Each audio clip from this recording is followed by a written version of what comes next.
ஏழாவது அத்தியாயம் முதல் பகுதி ஐந்தாவது மந்திரம். பக்கம் 486. சயோ நாம பிரம்ம இதி உபாஸ்தே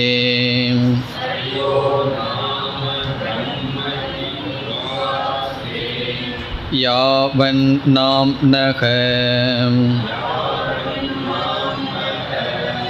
கதம் தத்ராஸ்ய யதா காமசாரோ பவதி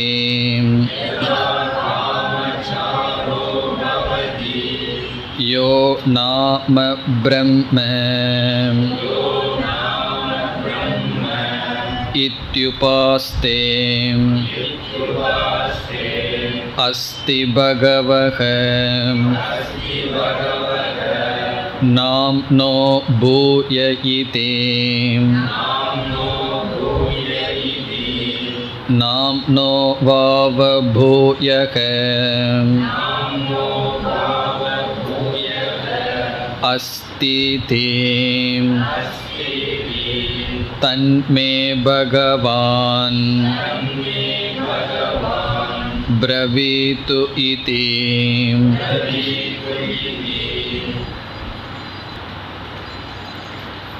தரதி சோகம் ஆத்மவித் என்ற முக்கியமான வரியினுடைய பொருளை நாம் பார்த்தோம். ஆத்மவித் சோகம் தரதி, ஆத்மாவை அறிந்தவன் சோகத்தை கடக்கின்றான்.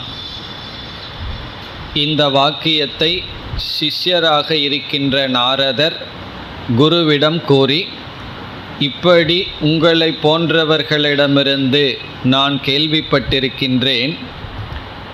நான் இப்பொழுது மந்திரவித்தாக இருக்கின்றேன், ஆத்மவிதாக இல்லை. மந்திரவிதேவ அஸ்மி ந ஆத்மவித். பிறகு ஆத்மாவை அறிந்தவன் சோகத்தை கடக்கின்றான், நான் ஆத்மாவை அறியவில்லை.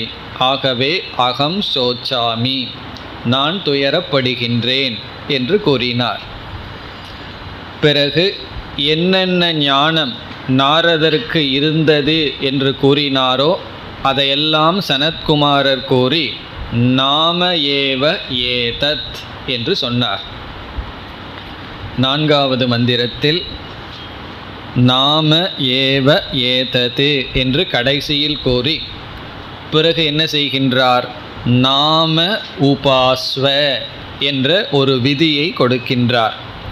நாமத்தை பிரம்மனாக உபாசனை செய். இங்கு பிரம்ம என்ற சொல்லை சேர்த்து கொள்ள வேண்டும். பிரம்ம என்றால் பெரியது, மேலானது அல்லது அப்சல்யூட். பிரம்ம என்கின்ற தத்துவத்திடத்தில் நீ நாமந்தான் பிரம்ம என்ற புத்தியை வைப்பாயாக என்று முதலில் நாம என்ற பதார்த்தம் அல்லது தத்துவம் அறிமுகப்படுத்தப்பட்டது.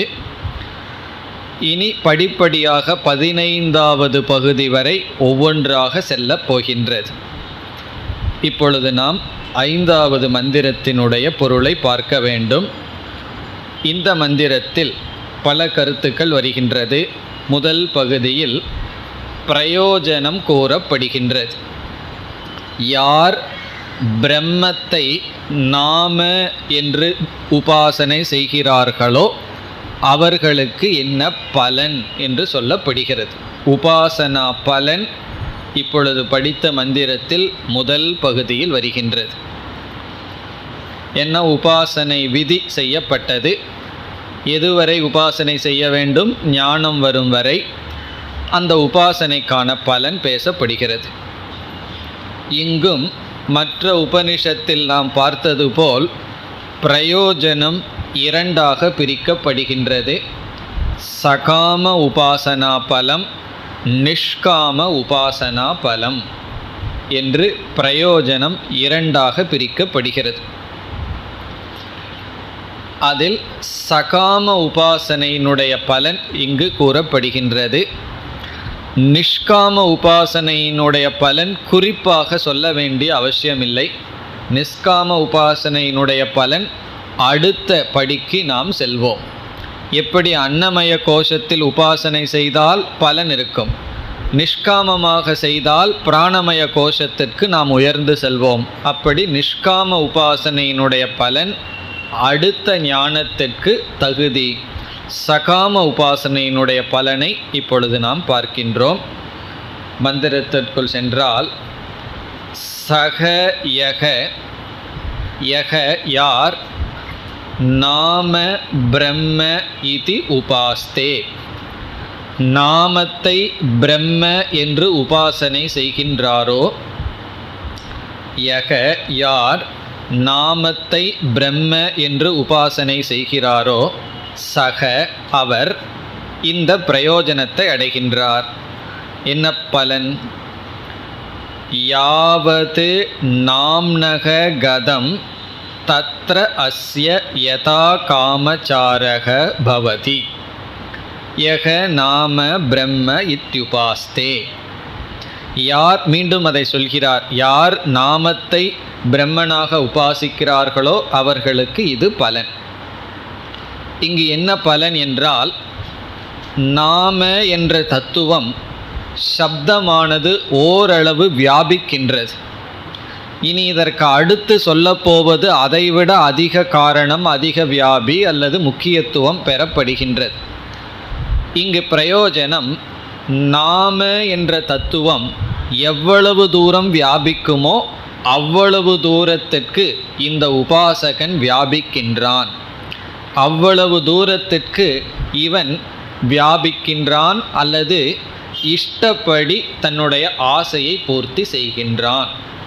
உபாசகன் வியாபிக்கின்றான் என்றால் அவ்வளவு தூரம் இவன் வியாபித்தல் என்பது அவ்வளவு தூரம் இவன் விருப்பப்படி நடக்கின்றான். இதனுடைய அர்த்தம் ஒரு உதாரணம் சொன்னால் நமக்கு புரிந்துவிடும். ஒரு ராஜா இருக்கின்றார், அவருக்கு ஒரு நாடு இருக்கின்றது. அந்த நாட்டுக்குள் முழுவதும் அவர் யதா காமச்சாரக, யதா காமச்சாரகனா விரும்பிய இடத்துக்கு போகலாம், விரும்பியபடி நடந்து கொள்ளலாம், யாரும் எதிராக பேச மாட்டார்கள். ராஜா என்றால் அவருடைய டெரிட்டரிக்குள்ளே எவ்வளவு தூரம் வேண்டுமானாலும் எப்படி வேண்டுமானாலும் இருந்து கொள்ளலாம். பிறகு என்ன செய்கின்றார் அந்த ராஜா? அடுத்த நாட்டை பிடிக்கின்றார். எவ்வளவு தூரம் பிடித்துள்ளாரோ அவ்வளவு தூரம் மீண்டும் அந்த ராஜா வியாபிக்கின்றார். அதனுடைய பொருள் என்ன? அவ்வளவு தூரம் மீண்டும் அவர் விருப்பப்படி நடந்து கொள்கின்றார். அவருடைய விருப்பப்படி புதிதாக பிடிக்கப்பட்ட ராஜ்யத்தை அவர் அனுபவிக்கின்றார். அவ்விதம் இந்த நாம என்ற தத்துவம் எவ்வளவு தூரம் வியாபிக்கின்றதோ அவ்வளவு தூரம் இவன் சென்று தன்னுடைய விருப்பத்தை பூர்த்தி செய்து கொள்ளலாம். இவ்விதம் இங்கு சொல்லப்பட்டுள்ளது. இதனுடைய சாரம் என்ன என்றால், இந்த உபாசனைக்கு தகுந்தாற்போல் இவன் எவ்வளவு உபாசனை பண்ணியிருக்கானோ அதற்கு தகுந்தாற்போல் லௌகிக போகத்தை அனுபவிக்கலாம். உலகத்திலிருந்து அவனுக்கு இன்பம் கிடைக்கும். அது உண்மைதான். இப்போ ஒருத்தன் 8th ஸ்டாண்டர்டு வரைக்கும் படிச்சிருந்தான்னா அது வரைக்கும் அவனுக்கு ஜாப் கிடைக்கும், அவன் சுகத்தை அனுபவிப்பான். அதே இது பிஹெச்டி பண்ணியிருந்தான்னா, அவ்வளவு தூரம் உபாசனை பண்ணியிருந்தான்னா அதற்கு தகுந்த சம்பளம் கிடைக்கும், அதற்கு தகுந்த இன்பம் அவனுக்கு கிடைக்கும். எல்லா விஷயத்திலும் மதிப்பிலும் சரி, பொருள்லையும் சரி, ரெகக்னிஷன் எல்லாவற்றிலும் அவனுக்கு சுகம் கிடைக்கும். அப்படி சகாம பலன் என்றால் இந்த அளவுக்கு தியானம் பண்ணியவனுக்கு அந்த அளவுக்கு போகம் கிடைக்கும். அந்த போகத்தை எப்படி இங்கு சொல்லப்பட்டுள்ளதுன்னா, நாமம் எவ்வளவு தூரம் வியாபிக்கின்றதோ அவ்வளவு தூரம் இவன் சென்று சுகமாக இன்பமாக இருப்பான். அதுதான் இங்கு சாரம். யாவது என்றால் எவ்வளவு தூரம், நாம்னக கதம் சப்தமானது வியாபிக்கின்றதோ, கதம்னா போகுதோ, இந்த சப்தம் எவ்வளவு தூரம் போகுதோ, தத்ர அவ்வளவு தூரம், அஸ்ய அவனுக்கு யதா காமச்சாரக பவதி அவன் விருப்பப்படி நடந்து கொள்ளலாம். அவ்வளவு தூரம் அவனுடைய கட்டுப்பாட்டுக்குள் இருக்கின்றது. நாமம் எவ்வளவு தூரம் வியாபிக்குதோ இவன் அவ்வளவு தூரம் போகலாம். அவ்வளவு தூரம் யதா காமச்சாரகன விருப்பப்படி போகத்தை பூர்த்தி செய்து கொள்ளலாம். இதே பலன்தான் இனிமேல் 15 ஸ்டெப்புக்கும் வரப்போகின்றது. அடுத்ததில் எது வருதோ அது எவ்வளவு தூரம் வியாபிக்குதோ அவ்வளவு தூரம் இவன் செல்வான். அதாவது நாம் செய்கின்ற தவத்தின் அடிப்படையில் தான் போகமே நமக்கு கிடைக்கின்றது என்று இங்கிருந்து நமக்கு கிடைக்கிறது. ஒருவன் இந்த உலகத்தில் அதிக போகத்தை அனுபவிக்க வேண்டும் என்றாலும் அதிக சுகத்தை அனுபவிக்க வேண்டுமென்றாலும் அவனும் தவம்தான் செய்ய வேண்டும், உபாசனை கர்மம்தான் செய்ய வேண்டும். மோக்ஷம் சித்தசுத்தி வேண்டுமென்றாலும் உபாசனை கர்மயோகம்தான் செய்ய வேண்டும். இப்போ 2 பேர்த்துக்கும் உழைப்பு வேணும். லௌகிக போகம் வேண்டுமென்றாலும் உழைப்பு வேண்டும், பிறகு சித்தசுத்தி வேண்டுமானாலும் உழைப்பு வேணும். இந்த உழைப்பில் மாற்றமில்லை, அதில் இருக்கின்ற ஆட்டிடியூடு பாவனையில் தான் மாற்றம். அதற்கு தகுந்தாற்போல் சித்தசுத்தியோ போகமோ நமக்கு கிடைக்கின்றது. இப்போ பிறகு ஆசிரியர் இங்கு மீண்டும் கூறுகின்றார் சனத்குமாரர், யக நாம பிரம்ம இத்யுபாஸ்தே. யார் நாமத்தை பிரம்ம என்று உபாசிக்கிறார்களோ அவர்கள் நாமம் எவ்வளவு தூரம் செல்லுமோ அவ்வளவு தூரம் விருப்பப்படி செல்கிறார்கள், அவ்வளவு தூரம் போகத்தை அனுபவிக்கிறார்கள். இதோடு சனத்குமாரருடைய உபதேசம் முடிவடைகிறது. இனி நாரதர் உடனடியாக இங்கேயே மீண்டும் ஒரு கேள்வியை கேட்கின்றார். எல்லாம் சேர்ந்தாப்புல இருக்கு. இந்த ஒரே மந்திரத்தில் கேள்வி பதில் கேள்வி பதில் என்று வருகிறது. இனி அடுத்த சொல் நாரதருடைய சொல் பகவக என்பதிலிருந்து நாரதர் சனத்குமாரரிடம் கேட்கின்றார். பகவகன்னு இறைவா என்று அழைத்து, நாம்னக பூயக இதி நாம்னோ வா பூயக அஸ்தி இதி. இப்போ என்ன கேட்கின்றார் நாரதர்? இங்கு அறிமுகப்படுத்தப்பட்ட சப்தம் நாமத்தை காட்டிலும் பூயக என்றால் பெரியது ஏதாவது இருக்கின்றதா? பகவக நாம்னக பூய இதி, அதுவரை கேள்வி. பகவக இறைவா, நாம்னக பூயக இதி, நாமத்தை காட்டிலும் மேலானது இருக்கின்றதா? பூயகன பிக், பெரியது இருக்கின்றதா? உடனே பதில், அடுத்த சொல்லே பதில். இந்த இதிங்கிற வரைக்கும் தான் கேள்வி. பகவக நாம்னக பூய இதி, அவ்வளோதான் நாரதருடைய பேச்சு. சனத்குமாரர் உடனடியாக பதில் சொல்கின்றார், நாம்னகவா பூயக அஸ்தி இதி, நாமத்தை காட்டிலும் மேலானது இருக்கிறது. இவர் கேட்ட கேள்வி இருக்கிறதா? அவர் சொல்கிற பதில் இருக்கிறது. அவ்வளோ தூரம், எவ்வளவு கேட்குறாரோ அவ்வளவுதான் பதில். இருக்கிறதான்னு கேட்டால் அது என்னன்னு இவர் பதில் சொல்லவில்லை. நாரதர் என்ன கேட்டார்? நாமத்தை பிரம்மமாக உபாசிக்க சொன்னீர்கள், அந்த நாமத்தை காட்டிலும் பூயக பெரியது மேலானது இருக்கிறதா? சனத்குமாரர் சொல்றார், நாம்னக வாவ பூயக அஸ்தி, நாமத்தை காட்டிலும் மேலானது இருக்கிறது. அவ்வளவுதான் பதில். பிறகு மீண்டும் நாரதர் கேட்கின்றார்.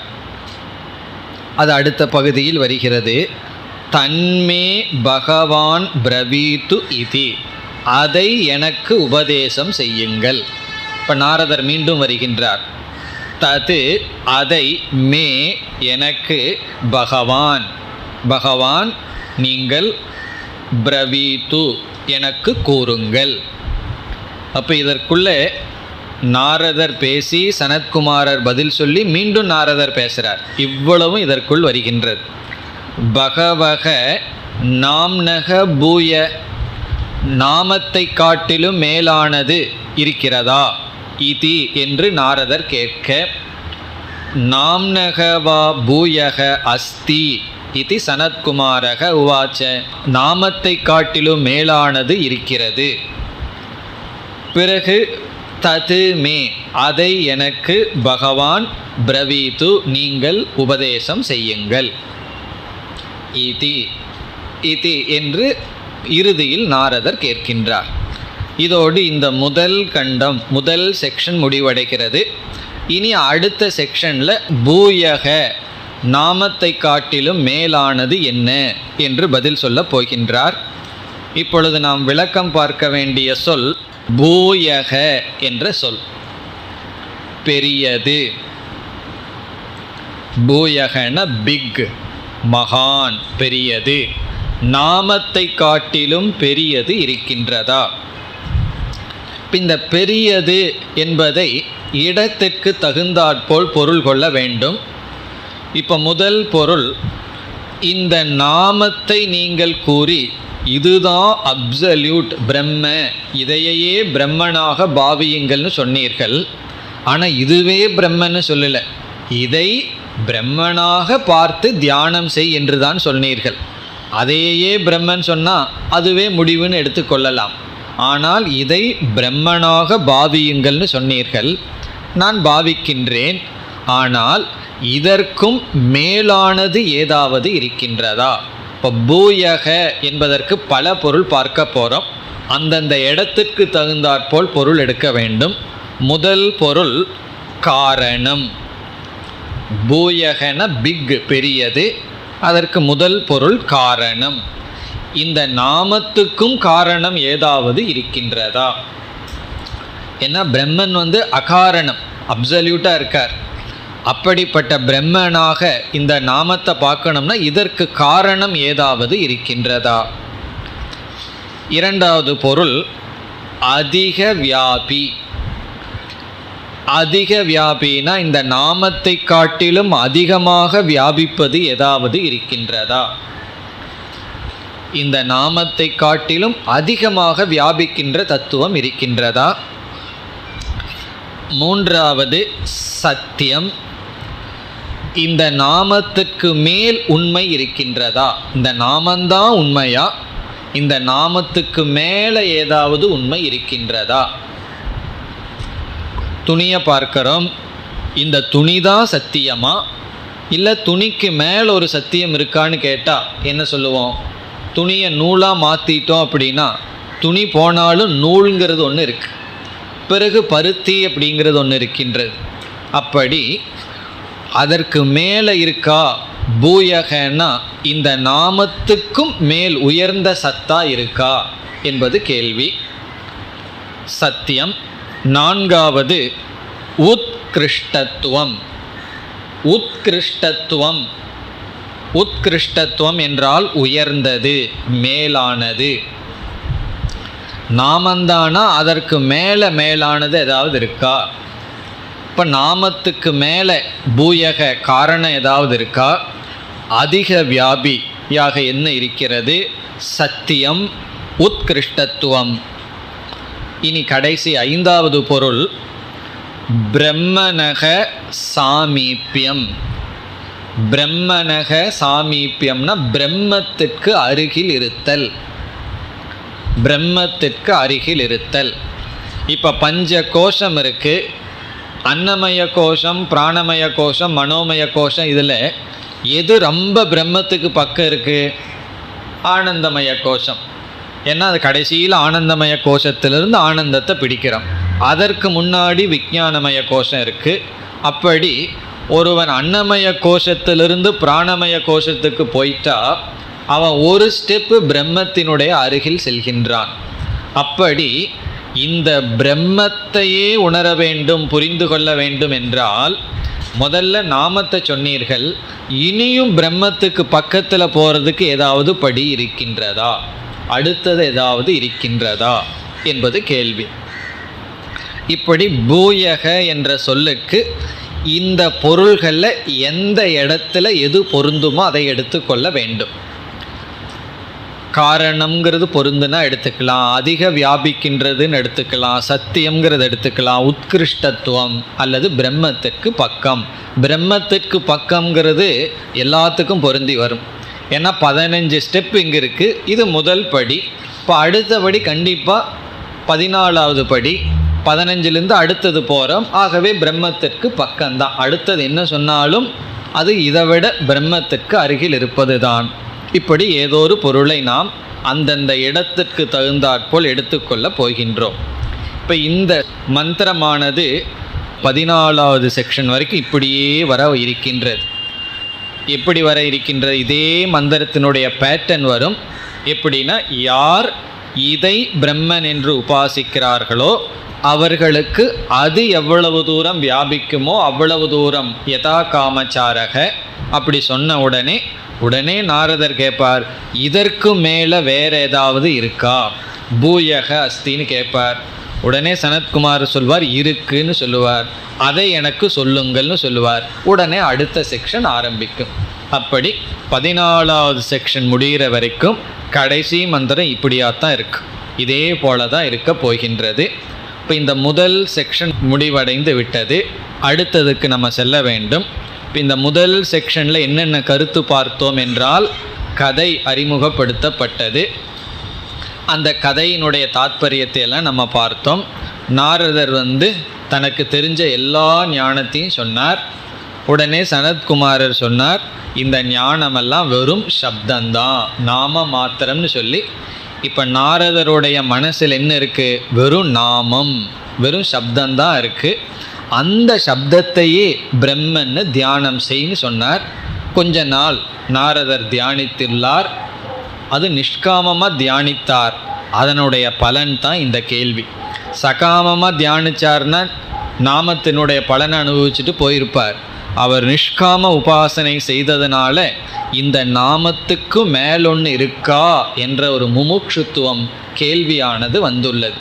இந்த முமுட்சுத்துவம் தான் நிஷ்காம உபாசனையினுடைய பலன். ஏன்னா இதற்கு அடுத்த ஸ்டெப் இருக்கா? குரு அதை விட கிளவராக இருக்கார். உடனே சொல்லிவிடலை. அடுத்த ஸ்டெப் இருக்கான்னா, நீ கேட்டுட்டியே அடுத்த ஸ்டெப்பை சொல்கிறேனேன்னு சொல்லலை, இருக்குது, அவ்வளோதான் சொல்லியிருக்கார். சில பேர் எனக்கு ஒரு சந்தேகம் இருக்குது, கேட்கலாமாம்பார்கள்.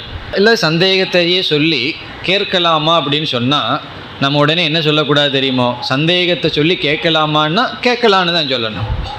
சந்தேகத்தை சொல்லி கேட்கலாமான்னா சந்தேகத்துக்கு பதில் சொல்லக்கூடாது. அவங்க கேட்ட கேள்வி என்ன? கேட்கலாமான்னா கேட்கலாம், பிறகு கேட்குறேன்னா தான் சொல்லணும். அப்படி எவ்வளவு தூரம் குரு ரொம்ப கவனமாக இருக்கார். இருக்கா?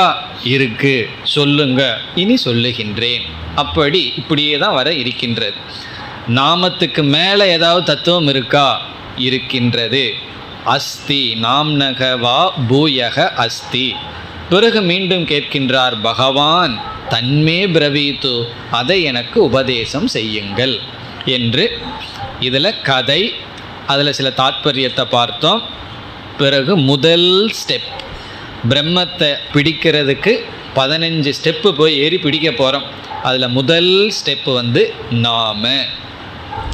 இனி அடுத்தது என்ன சொல்லி ஆகணும்? நாமத்துக்கு மேலே ஒன்று இருக்குது, அதை சொல்ல போகின்றார். 2வது செக்ஷன், முதல் மந்திரம். வாக்வாவ நாம்னோ பூயசீம் வாக்வா ரிக்வேதம் விஜ்ஞாபயதே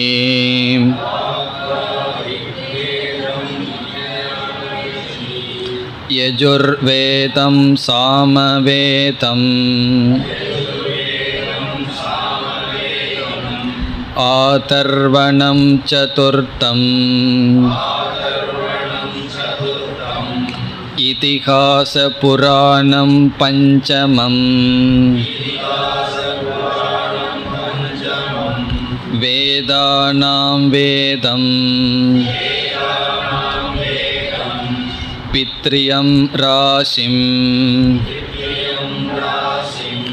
தெய்வம் நிதிம் வாக்கோ வாக்கியம் ஏகாயனம் தேவவித்யாம் பிரம்மவித்யாம் பூதவித்யாம்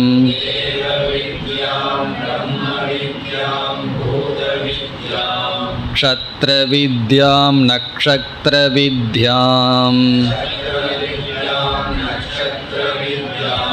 சர்பதேவஜனவித்யாம் திவம் ச ப்ருதிவீம் ச வாயும் ச ஆகாசம் ச ஆபஸ்ச தேஜஸ்ச தேவான் ச மனுஷ்யான் ச பசூன் வயாம்சி ச திருணவனஸ்பதீன் ஸ்வாபதானி ஆகீட பதங்க பிபீலிகம்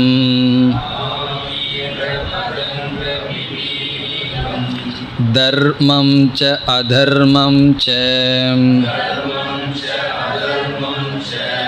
சத்யம் ச அநிருதம் ச சாது ச அசாது ச ஹ்ருதயஜ்ஞம் ச அஹ்ருதயஜ்ஞம் ச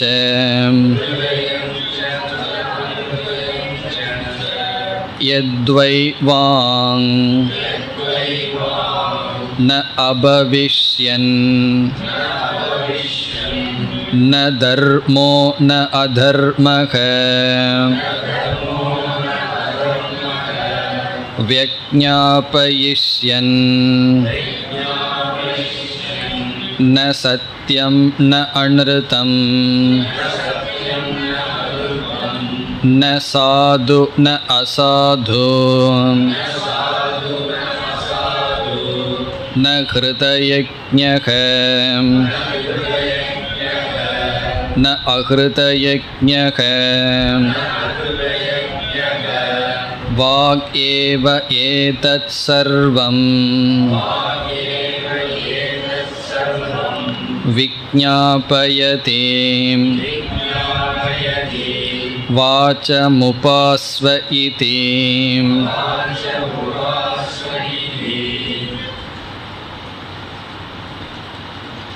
இரண்டாவது பகுதியில் இரண்டாவது படி நாமத்தை காட்டிலும் பூயக. இந்த இடத்தில் நாம் எடுத்துக்கொள்கின்ற பொருள் காரணம். இந்த சப்தத்திற்கு மேலானது என்றால் சப்தத்திற்கு காரணம் ஏதாவது இருக்கின்றதா? அது என்ன? நேரடியாக பதில் சொல்கின்றார். வாக் வாவ நாம்நக பூயசி. நாம்நக என்றால் நாமத்தை காட்டிலும், பூயசி பெரியது வாக். வாக் என்கின்ற இந்திரியம், நம்முடைய வாக். வாக் என்கின்ற கரணம். வாக்குங்கிறது நம்மளால் சப்தத்தை உண்டு செய்ய கருவியாக இருக்கின்ற கரணம், வாக் இந்திரியம். இதுதான் பதில். பதில் இதோட முடிவடைகின்றது. வாக்வாவ நாம்னோ பூயசி. இதோட கேள்விக்கான பதில் முடிவடைந்து விட்டது. பூயசினா இந்த இடத்துல பெரியது. பெரியதுங்கிறதுக்கு நம்ம பல அர்த்தத்தை பார்த்துருக்கோம். இந்த இடத்துல நம்ம எடுத்துக்கொள்ள வேண்டிய அர்த்தம் காரணம். அதிக வியாபின்னு எடுத்துக்கொள்ள முடியாது. ஏன்னா சப்தம் ரொம்ப தூரம் போகும். வாக்கு ஒரே இடத்துல தான் வியாபிச்சிருக்கு. ஆகவே இந்த இடத்துல காரணம். பிறகு பிரம்மத்துக்கு பக்கத்தில் இருக்குது. நம்ம நாமத்தில் இருந்தோம்னா 15 ஸ்டெப்புகள் இருக்கும். இது 14வது ஸ்டெப்பில் இருக்கும். இப்போ பிரம்மத்துக்கு ஒரு ஸ்டெப் பக்கம் போயிருக்கோம். பிறகு இது காரணமாக இருக்கின்றது. பிறகு மற்ற சொற்கள் அனைத்தும் மிக சுலபமானது. இங்கு சொல்லப்பட்டுள்ள அனைத்து அறிவும் இந்த வாக் இருந்தால்தான் கிடைக்கும். அதுதான் சாரம். இந்த வாக்வாவ ரிக்வேதம் விஜ்ஞாபயதி. இந்த வாக்கு தான் ரிக்வேதத்தை பற்றிய அறிவை கொடுக்கின்றது. இப்படி இங்கு சொல்லப்பட்டுள்ள அனைத்து தத்துவங்களை பற்றிய அறிவை அடைவதற்கு வாக்குதான் காரணம். அதுதான் சாரம். இதோடு இந்த முழு மந்திரத்தினுடைய சாரம் முடிவடைந்து விட்டது. பார்க்கறதுக்கு பெரிய மந்திரமாக இருக்குது. ஆனால் இங்கே என்ன சொல்லப்பட்டிருக்குன்னா, நாமத்தை காட்டிலும் மேலானது, அதாவது காரணமாக இருப்பது நம்முடைய வாக். இந்த வாக்குனால தான் இவ்வளவு அறிவும் நமக்கு வருகின்றது. அது என்னன்னு ஒவ்வொன்றாக நாம் பார்க்கலாம். இப்போ இங்கே என்ன தாத்பரியம் என்ன என்றால், வாக் என்கின்ற இந்திரியம் என்ன செய்கின்றது? சப்தத்தை உண்டு செய்கின்றது. நாமம் என்றால் சப்தம். இப்போ சப்த உற்பத்திக்கு காரணம் என்ன? இப்போ ஆட்டோ ரிக்ஷா போடுற சப்தமெல்லாம் ஒரு ஞானமும் இல்லை. இந்த வாகுங்கிற இந்திரியம் போடுற சப்தம் என்ன? ருக்வேதம், யஜுர்வேதம் முதலிய சப்தமெல்லாம் போட்டு நமக்கு அறிவை கொடுக்கின்றது. வெறும் சப்தம் மட்டுமல்ல, வர்ணரூபமாக வருகின்ற சப்தம், ஒரு மொழியாக வருகின்ற சப்தம் வாக்கிலிருந்து நமக்கு கிடைக்கின்றது. இப்போ என்ன சொல்கின்றோம்? இந்த வாக் என்பது ஞானத்துக்கு காரணம். அறிவை அடைகிறதுக்கு வாக்கு காரணம். என்ன இங்கே உபனிஷத் தெளிவாக சொல்லுது, வாக்குங்கிறதே இல்லை என்றால் இங்கு சொல்லப்பட்டுள்ள தத்துவத்தினுடைய அறிவே நமக்கு வராது. மிருகங்களுக்கும் நமக்கு ஏன் இவ்வளவு வேறுபாடுனா, மிருகங்கள் ஏதாவது கம்ப்யூட்டர் கண்டுபிடிச்சு ரொம்ப சந்தோஷமாகவோ துக்கமாகவோ இருக்கான்னா அதெல்லாம் கிடையாது. காரணம் என்ன? வாக்குங்கிற இந்திரியம் கிடையாது. அதனால தான் மிருகம் அப்படியே இருக்குது. இப்போ காக்காய் எத்தனையோ வருஷத்துக்கு முன்னாடி எப்படி கூடு கட்டியதோ அப்படியே தான் இன்றைக்கும் கட்டுது. ஆனால் நம்ம இப்படி இருக்கோம். எவ்வளோ பெரிய முன்னேற்றம், எவ்வளோ பெரிய அறிவெல்லாம் வந்திருக்கு. இத்தனைக்கு என்ன காரணம்னா இந்த வாக்கு தான். காரணம் என்ன? இந்த வாக்கு தான் நமக்கு ஞானத்தை கொடுக்கின்றது. இப்போ ருக்வேதம், யஜுர்வேதம், பிறகு ஆகாசம், பிருத்திவி, இப்படிப்பட்ட தத்துவங்கள் இங்கே பல தத்துவம் சொல்லப்படுகிறது. சத்தியம், அனிருத்தம், தர்மம், அதர்மம், இந்த எல்லா விதமான அறிவு நமக்கு வர வேண்டும் என்றால், கிடைக்கிறது என்றால், அதற்கு காரணமாக அமைந்தது நம்முடைய வாக். எப்படி என்றால், ஒருவருடைய மனதிற்குள்ள அறிவு இருக்குது. அந்த அறிவை நம்ம இனியொருவருக்கு சொல்லணும்னா அப்படியே டைரெக்டாக டிரான்ஸ்ஃபர் எல்லாம் பண்ண முடியாது. அப்படியே புத்தியிலிருந்து அப்படியே வேவு மூலமாக இனியொருடைய புத்திக்கு போக வைக்க முடியாது. அது எப்படி டிரான்ஸ்ஃபர் பண்ணி ஆகணும்னா, அறிவானது வாக்காக மாற்றி ஆக வேண்டும். இப்போ ஞானம் சப்தமாக மாற்றப்படுகிறது. பிறகு அந்த சப்தம் மீண்டும் காதில் விழுந்து அறிவாக மாற்றப்படுகிறது.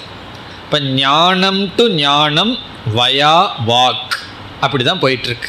ஒருவருடைய அறிவு இனியொருவருடைய அறிவு எப்படி பயணம் செய்கிறதுனா வாக்கு மூலமாக தான் பயணம் செய்கின்றது.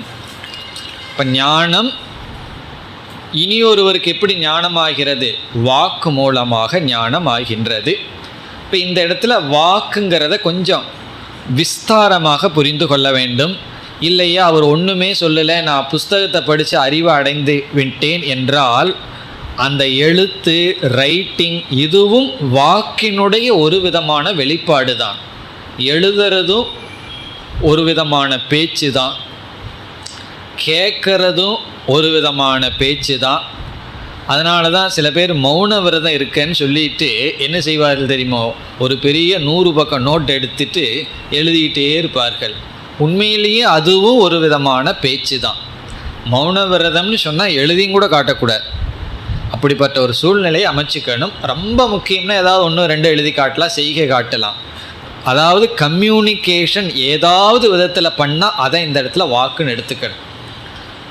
இப்போ தட்சிணாமூர்த்தி சின்முத்திரையை காட்டி புரிய வச்சார்னா அதுவும் ஒரு விதமான வாக்கு தான், மௌனமான வாக்கு. அது ஒருவருக்கு அறிவை நம்ம ஏதாவது ஒரு சைன் அல்லது ஏதாவது ஒரு விதத்தில் கொடுத்தோம்னா அதை இங்கே வாக்குன்னு புரிந்து கொள்ள வேண்டும். அப்படி இந்த வாக்கு தான் நமக்கு ஞானத்துக்கு காரணமாக இருக்கின்றது. அதனால தான் யாருக்காவது அறிவு வேண்டும் என்றால் அவர்கள் முழுமையான மௌன விரதம் இருக்கக்கூடாது. சில பேர் இருப்பார்கள் 5 வருஷம் 7 வருஷம் 10 வருஷம்னு மௌன விரதம் இருப்பார்கள். ஆனால் என்னன்னா எந்த விதமான அறிவு வளர்ச்சியும் அவர்களிடம் பார்க்க முடியாது. அண்மையில் ஒருவர் இங்கே வந்திருந்தார். அவர் வந்து 3 வருஷம் மௌனமாக இருக்கேன்னு சொல்லி வந்து பேஜாக எழுதிட்டு இருந்தார்.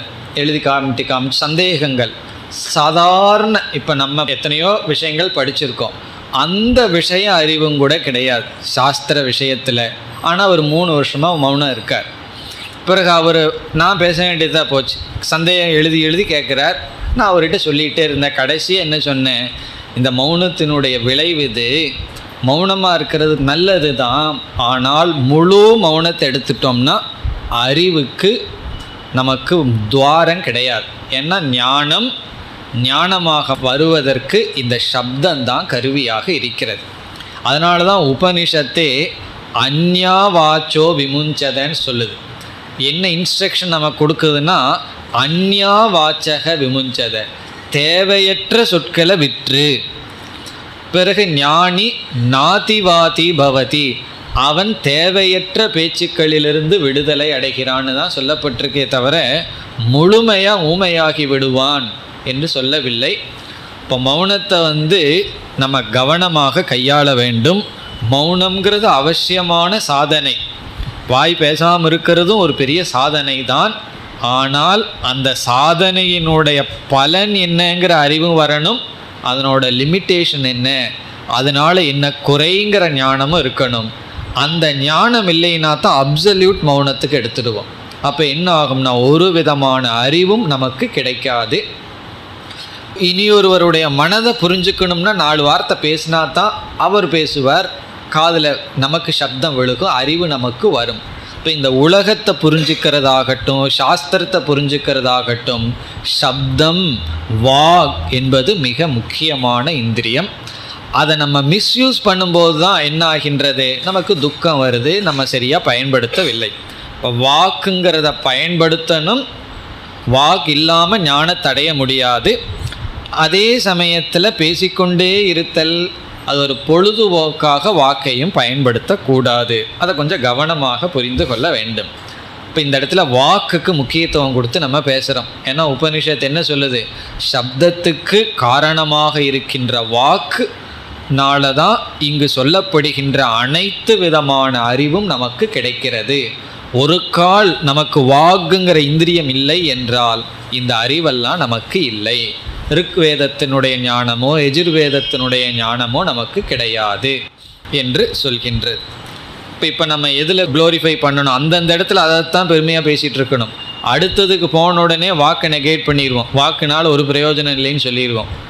இப்போ இந்த இடத்துல வாக்கில் நிற்கணும். இதற்கு முன்னாடி சப்தத்தில் இருந்தோம், இப்போ வந்து வாக்குங்கிறது சப்தத்துக்கு காரணம். இனி ஒவ்வொன்றாக பார்க்கலாம். இத்தனை அறிவும் எதிலிருந்து நமக்கு கிடைக்குதுன்னா வாக்கு தான் நமக்கு கொடுக்கின்றது.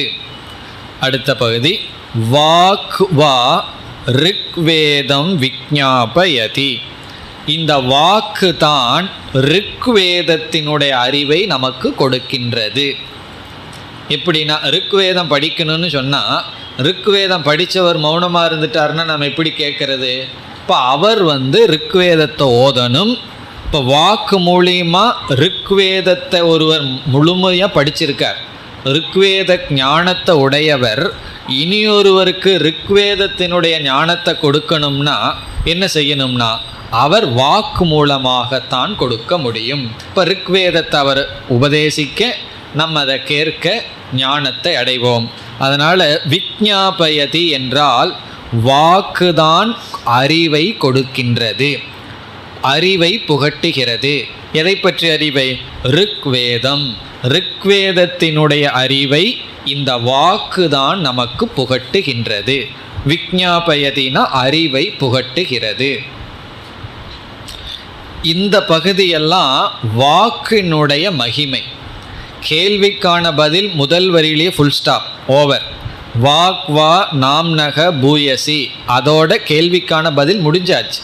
வாக்குதான் நாமத்தை விட மேலானது. பிறகு இந்த வாக்கினுடைய பெருமை என்னங்கிறதா மீதி பகுதிகளெல்லாம். இப்படிப்பட்ட பெருமை இந்த வாக்குக்கு இருக்கின்றது. நம்ம வாக்கை வந்து அவ்வளோ சாதாரணமாக நினச்சிடக்கூடாது. இதனுடைய பெருமையை தெரிஞ்சிட்டோம் அப்படின்னா அதை வந்து பயன்படுத்துவோம். பெருமையை நல்லா தெரிஞ்சிட்டோம்னா தப்பான விஷயத்தில் பயன்படுத்த மாட்டோம். சில சமயம் நம்ம கண்ட்ரோல் மீறி ஓவராக போகும்போது தான் அப்பப்போ வாயை அடைச்சி பழக வேண்டும். அப்போ இதை கேட்ட உடனே இவ்வளோ நாளாக கொஞ்சம் குறைவாக பேசிகிட்டு இருந்தேன், இனிமேல் ஓவராக பேச போகிறேன்னு சொல்லக்கூடாது. இந்த இடத்துல குரு அதிகமாக பேசணும், சிஷ்யன் கேட்கணும். அப்பொழுதுதான் ஞானம் வரும். வாக்கு ஞானத்தை கொடுக்குதுன்னு நான் பேச ஆரம்பிக்கிறேன் அப்படின்னு சொன்னால் என்ன ஆகும்? நமக்கு வராது. இப்போ குரு பேசினால்தான் நமக்கு ஞானம் கிடைக்கும். அப்போ என்ன பண்ணணும்னா, குரு பேசினா சிஷ்யன் பேசக்கூடாது. அப்படி நாம் புரிந்து கொள்ள வேண்டும். இந்த வாக்கு தான் அறிவை கொடுக்கின்றது. யாரெல்லாம் பிரம்ம வித்தியை அடைகிறார்களோ அடைஞ்ச உடனே நீ பேசி என்ன பிரயோஜனம்னு மௌனமாக இருந்துட்டாங்கன்னு வச்சுக்கோமே. யாருக்கெல்லாம் ஆத்ம ஞானம் வருதோ அவங்க உடனே அப்சல்யூட் மௌனத்தை பின்பற்றி விட்டால் அவர்கள் யாருக்கு அறிவை கொடுக்க முடியாது. இப்போ இந்த வாக்கு தான் ரிக்வேதத்தினுடைய ஞானத்தை கொடுக்கிறது. இனி எது வரைக்கும்? சர்ப்ப தேவஜன வித்யா வரைக்கும் ஏற்கனவே பார்த்த சொற்கள் தான். நாரதர் என்னென்ன அறிவை அடைஞ்சன்னு சொன்னாரோ அதெல்லாம் சனத்குமாரர் மறக்காமல் வச்சுருக்கார். இத்தனை அறிவை நான் அடைஞ்சேன்னு சொன்னார் இல்லையா, அதை மீண்டும் ரிப்பீட் பண்ணுறார். உனக்கு கிடைச்ச இத்தனை அறிவுக்கும் காரணம் என்னன்னா இந்த வாக்குங்கிற ஒரு இந்திரியம். இப்போ மற்றதெல்லாம் நம்ம பொருள் பார்க்க வேண்டியதில்லை. யஜுர்வேதம், சாமவேதம், ஆதர்வணம், சதுர்த்தம், இதிகாச புராணம், வேதானாம் வேதம், பித்ரியம், ராசிம், தெய்வம், நிதிம், வாக்கோ வாக்கியம், ஏகாயனம், தேவ வித்யா, பிரம்ம வித்யா, பூத வித்யா, க்ஷத்ர வித்யா, நக்ஷத்திர வித்யா, சர்ப்ப தேவஜன வித்யாம். இதுக்கெல்லாம் அர்த்தம் சொல்லலையேன்னா சொல்லியாச்சு. நம்ம ஏற்கனவே இதுக்கெல்லாம் அர்த்தத்தை பார்த்துட்டோம். இனி அதற்கு மேலே தொடரலாம். திவம் ச பிருத்திவீம் ச. திவம் என்றால் சொர்க்கம், பிருத்திவி என்றால் இந்த பூமி. அதாவது சொர்க்கத்தை பற்றிய அறிவு, பூமியை பற்றிய அறிவுன்னு இந்த இடத்துல பொருள். திவம் ச பிருத்திவீம் சன, சொர்க்கத்தை பற்றிய அறிவும் யாராவது சொன்னாதானே நமக்கு தெரியும். பூமியில் என்னென்ன இருக்குது, எப்படி இருக்குன்னு இந்த பூமியை பற்றிய அறிவும் வாக்குனால தான் நமக்கு கிடைக்கின்றது. வாயும் ச ஆகாசம் ச, வாயு தத்துவத்தை பற்றிய அறிவு, ஆகாசத்தை பற்றிய அறிவு. ஏன்னா ஆகாசத்துக்கு லட்சணம் என்னன்னா ஸ்பேஸுக்குள்ளே தான் இருக்கோம், ஆகாசத்துக்குள்ளே தான் இருக்கோம். இதுதான் ஆகாசம்னு யாராவது சொன்னால் தான் நமக்கு தெரிகின்றது. அப்படி ஆகாசத்தினுடைய தத்துவ ஞானம். ஆபஸ்ச தேஜகச்ச, ஆபகன நீர், தேஜகன நெருப்பு. இந்த 5 எதை குறிக்குதுன்னா பஞ்சபூதங்களினுடைய ஞானம். பஞ்சபூதங்களை பற்றிய ஞானமும் நமக்கு இந்த வாக்குனால தான் கிடைக்கின்றது. மிருகங்களுக்கோ பறவைகளுக்கோ பஞ்சபூதம் இருக்குன்னெல்லாம் தெரியாது. ஏதாவது பறவைகள் பேச ஆரம்பிச்சதுன்னா அது தெரியல பேசுதா இல்லையான்னு. அப்படி பேச ஆரம்பிச்சதுன்னா அவைகளுக்கு நம்ம இந்த பஞ்சபூத ரூபமான உலகத்தில் இருக்கோம் அப்படிங்கிற ஞானம் கிடையாது. காரணம் என்ன? அதுக்கு வாக்கு கிடையாது. பேச ஆரம்பித்தா அந்த ஞானம் வந்துடும். அதுக்கு அந்த வாக் ஞானம், வாக்கு இல்லாததுனால இந்த அறிவு இல்லை. பிறகு தேவான் மனுஷ்யான், தேவர்களை பற்றிய ஞானம். இப்போ தேவான் மனுஷ்யான்னா தேவான் அதிகிருத்திய ஞானம் என்று பொருள். தேவர்களை பற்றியெல்லாம் நமக்கு ஞானம் இருக்குது. இந்திரன், சந்திரன், வாயு, எத்தனையோ தேவர்களெல்லாம் இருக்காங்க. இதெல்லாம் நம்ம சாஸ்திரத்திலிருந்து அறிகின்றோம். மனுஷ்யான், மனுஷனை பற்றிய ஞானம் வாக்கிலிருந்து தான் வருகின்றது. ஒருவரை புரிஞ்சுக்கணும்னு என்ன பண்ணுறோம்? பேசாமையே இருந்தால் நமக்கு ஒரே இரிட்டேஷனாக இருக்கும். ஒருவர் வர்றாரு, அவரோட கொஞ்சம் ஒரு சில மணி நேரமோ சில காலமோ இருக்க வேண்டியது வருது. ஒன்றுமே பேசலைன்னா நமக்கு என்ன ஆகும்? ஒரே பயம், இரிட்டேஷனாக இருக்கும். ஒரு அரை மணி நேரம் பேசிட்டாருன்னா புரிஞ்சு போயிடும், ஆள் இவ்வளவுதான், இவ்வளவுதான் ஆள்னு நம்ம அளந்துருவோம். அப்போ ஒருத்தரை அளக்கிறதுக்கு அவர் கொடுக்குற ஸ்கேல் என்னன்னா அவர் பேசுகிற வார்த்தைகள். அதே போல் நம்மையும் அப்படி தான் அளந்துட்டு இருப்பார்கள். அப்படி மனுஷனை பற்றி தெரிஞ்சுக்கணுன்னா அவன் கொஞ்ச நேரம் பேச விட்டால் போதும், ஆள் யார் அப்படின்னு நமக்கு புரிஞ்சிடும். பேசாமல் இருந்தால் ரொம்ப டேஞ்சர், பேசிட்டாருன்னா ஒரு டேஞ்சரும் கிடையாது, தெரிஞ்சு போகும். இவ்வளவுதான் லட்சணம். நல்லதாக இருக்கலாம், எப்படி வேணுமானாலும் இருக்கலாம். இப்படி மனுஷனை பற்றி. பசூன், பசுக்களினுடைய தன்மைகளை பற்றி, விதவிதமான மிருகங்கள் இருக்குது அதனுடைய ஞானம். வயாம்சி, பறவைகள், காக்கை, இதனுடைய தன்மை. அதெல்லாம் பெரிய ரிசர்ச் இருக்குல்லவா. ஒவ்வொரு மிருகங்களும் எப்படியெல்லாம் பிஹேவ் பண்ணுது, எப்படிப்பட்ட குணங்கள் இருக்குது, ஒவ்வொரு பறவைகள் மிருகங்களுக்கு இருக்கின்ற குணம். பசூன் வயாம்சி திருண வனஸ்பதின், திருணம்னா புல், வனஸ்பதி என்றால் மரம், மரங்களை பற்றி புல் முதலியவைகளை பற்றிய ஞானம். இதெல்லாம் நமக்கு வாகிந்திரியம் இருக்கிறதுனால இதை பற்றி அறிவெல்லாம் நமக்கு இருக்கின்றது. அடுத்தது ஸ்வாபதானி. ஸ்வாபதானின்னா மற்ற மிருகங்கள். பசுங்கிற இடத்துல நம்ம மாடு எடுத்துக்கலாம். மற்ற மிருகங்கள், காட்டில் இருக்கின்ற மிருகங்கள். அது மட்டுமல்லவா, வேறு என்னென்ன ஞானமெல்லாம் நமக்கு கிடைக்கிறது?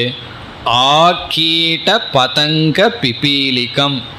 இப்படியே சொல்லிட்டு போனால் முடிவில்லைன்னு சொல்லி உபனிஷத் சொல்கின்றது. ஆ கீட்ட, சிறு பூச்சி முதல் கொண்டு, ஆனா அதில் ஆரம்பிச்சு, கீட்டம்னா பூச்சி, கீட்ட, பதங்க அப்படின்னா விட்டில் பூச்சி, கொஞ்சம் பெரிய பூச்சி, பிபீலிகா, பிபீலிகம் என்றால் எறும்பு. இதை பற்றி அனைத்து ஞானமும் நமக்கு தெரியுது. ஏன்னா எறும்பு எல்லாம் ரிசர்ச் பண்ணுற ஆளுகள்லாம் ரொம்ப இருக்குது, பண்ணி அது எப்படி பண்ணுது எல்லாம் பண்ணியிருக்கார்கள். இந்த எறும்புக்கும் மனுஷனுக்கும் ஒரே ஒரு ஒற்றுமை இருக்குது. என்னவென்றால், வேறு எந்த மிருகங்களும் எந்த உயிரினங்களும் தன்னைத்தானே அழிச்சுக்காதான், படை சேர்த்தி கொண்டு அழிச்சுக்காதான். மனுஷனும் எறும்பும் தான் மனிதனே பிரிந்து கொண்டு ஒருவரை ஒருவன் அழித்து கொள்வார்களாம்.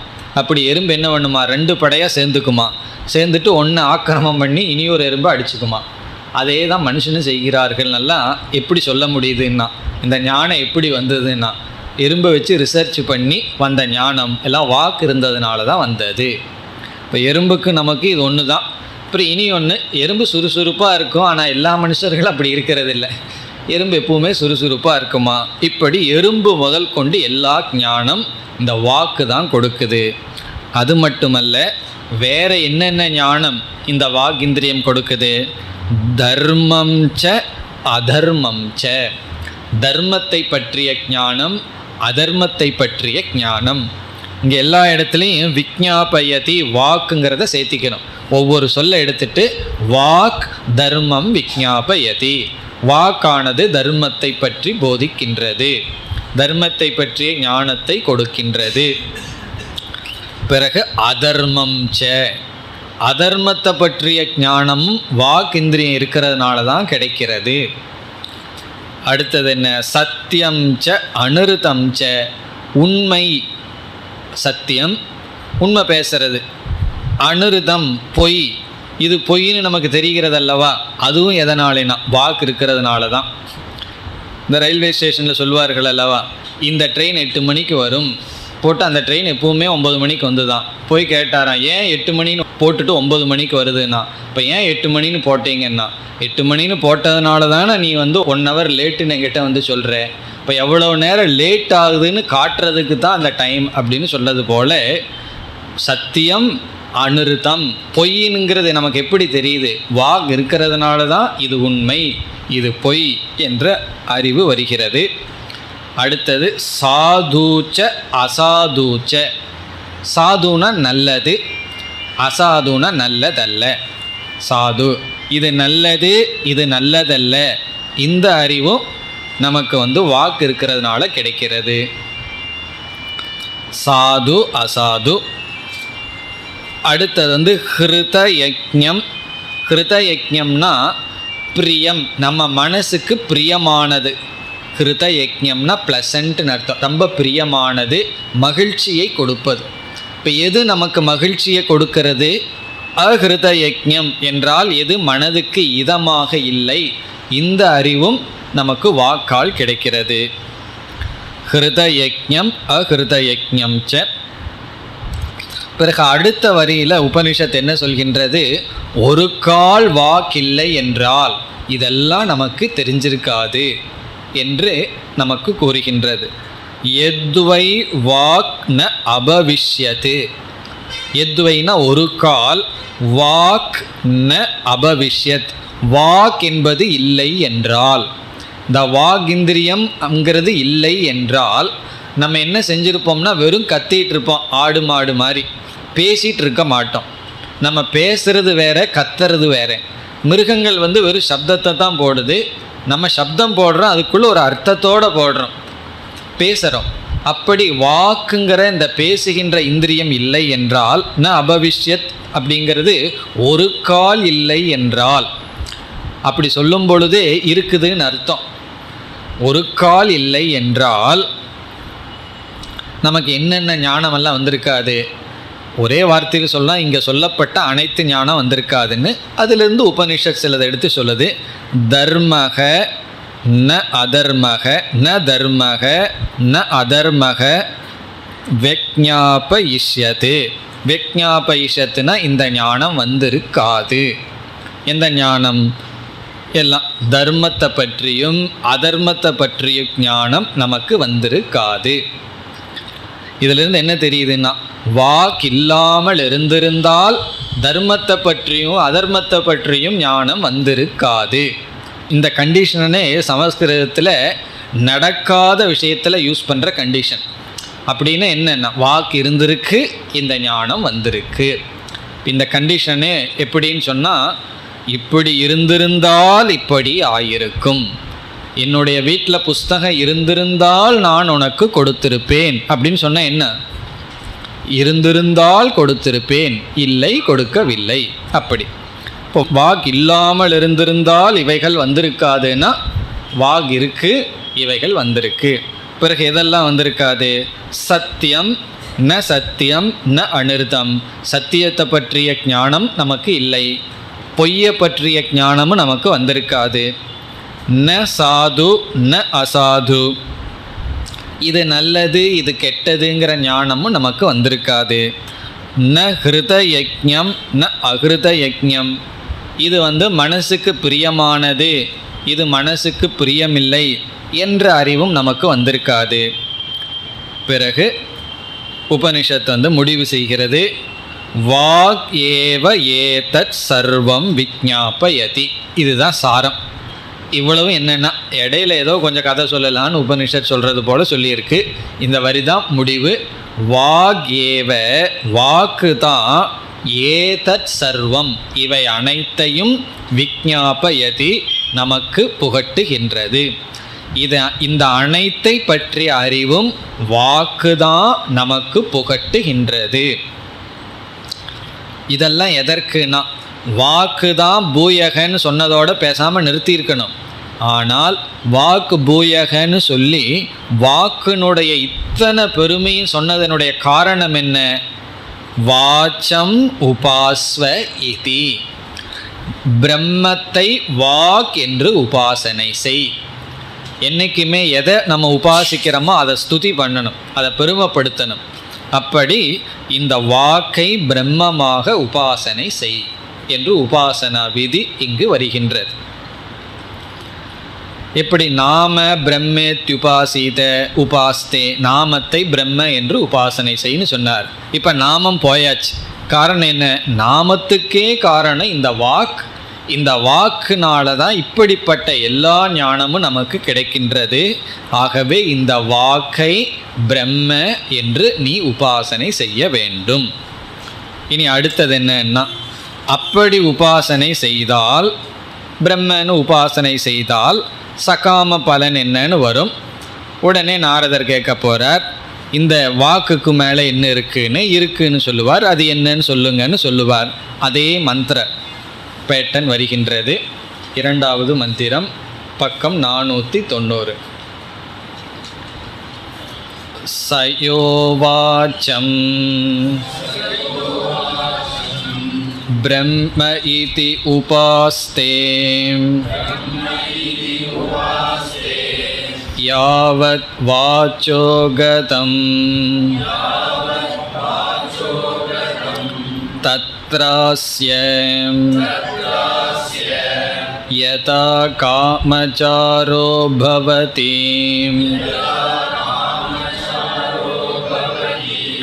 யோ வாச்சம் பிரம்மேத்யுபாஸ்தே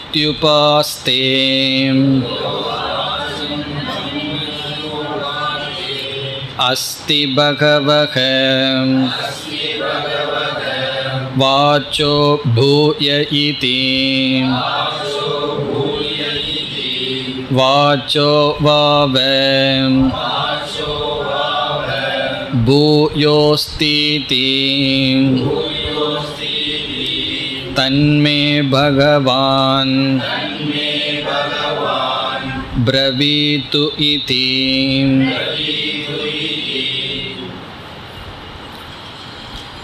यः वाचं ब्रह्म इति उपास्ते, யார் வாக்கை பிரம்ம என்று உபாசனை செய்கிறார்களோ, யார் வாக்கை பிரம்ம என்று உபாசனை செய்கிறார்களோ அவர்களுக்கு இனி பலம். யாவத் வாச்சக கதம், இந்த வாக்கு எவ்வளவு தூரம் செல்கின்றதோ, அதாவது இந்த வாக்கை உபாசனை பண்ணுறது நாமத்தை விட மேலானது. இப்போ வாக்குக்கு எவ்வளவு தூரம் சக்தி இருக்கின்றதோ, தத்ர அஸ்ய யதா காமச்சாரோ பவதி, அதுவரை இவன் வியாபிக்கின்றான், அதுவரை இவன் சென்று விருப்பப்படி போகங்களை அனுபவிக்கின்றான். அதாவது ஃபஸ்ட்டு ஸ்டாண்டர்டு உபாசனை பண்ணால் அதுக்கு தகுந்த பிரயோஜனம், செகண்ட் ஸ்டாண்டர்டு உபாசனை பண்ணால் செகண்ட் ஸ்டாண்டர்டு படித்தா அதுக்கு தகுந்த பலன், அதற்கு தகுந்த போக பலன். யக வாச்சம் பிரம்ம இத்யுபாஸ்தே, யார் வாச்சை பிரம்ம என்று உபாசனை செய்கிறார்களோ. இதெல்லாம் அதே சொற்கள் தான், அந்த நாமங்கிற இடத்துல இந்த இடத்துல வாக்குன்னு மாறுகின்றது. இனி மீண்டும் அதே சொற்கள் தான், இதற்கு முன்னாடி இருந்த சொற்களே தான், ஒரு சொல்லு தான் மாறும். அஸ்தி பகவோ வாச்சக பூய இதி, அதாவது வாக்குக்கு மேல் ஏதாவது இருக்கின்றதா. பூயக அஸ்திவா, பகவக இறைவா வாக்குக்கு மேல் ஏதாவது இருக்கின்றதா. பூயக வாக்குக்கு காரணம், வியாபை விட அதிகமாக வியாபிக்கின்றது, ஏதாவது இருக்கிறதா. இப்படி கேட்கறதுலேருந்து நாரதர் உபாசனை பண்ணி நிஷ்காம உபாசனை பண்ணி அதற்கு மேலே ஏதோ இருக்கணும்னு யூகிச்சிருக்கார். உடனே இருக்கிறதா? பதில் என்ன? வாச்சக வாவ பூயக அஸ்தி, வாக்குக்கு மேல் ஒன்று இருக்கின்றது. என்ன உடனே பதில் சொல்கிறார்? இது யார் சொல்கிறது? வாக்குக்கு மேல் இருக்கிறதுன்னு சனத்குமாரர். இனி மீண்டும் நாரதர் கேட்கின்றார், தன்மே பகவான் பிரவீது, அதை எனக்கு உபதேசியுங்கள். இனி மூன்றாவது செக்ஷனில் வாக்குக்கு மேலே, வாக்குக்கு காரணம் அல்லது வாக்கை விட வியாபிக்கின்ற, வாக்கை விட சத்தியமாக இருக்கின்ற ஒன்று அடுத்தது அறிமுகப்படுத்தப்படுகின்றது. அது மூன்றாவது செக்ஷன். அடுத்த வகுப்பில் பார்ப்போம். ஓம் பூர்ணமத பூர்ணமிதம் பூர்ணாத் பூர்ணமுதச்யதே பூர்ணஸ்ய பூர்ணமாதாய பூர்ணமேவாவசிஷ்யதே. ஓம் சாந்தி சாந்தி சாந்தி.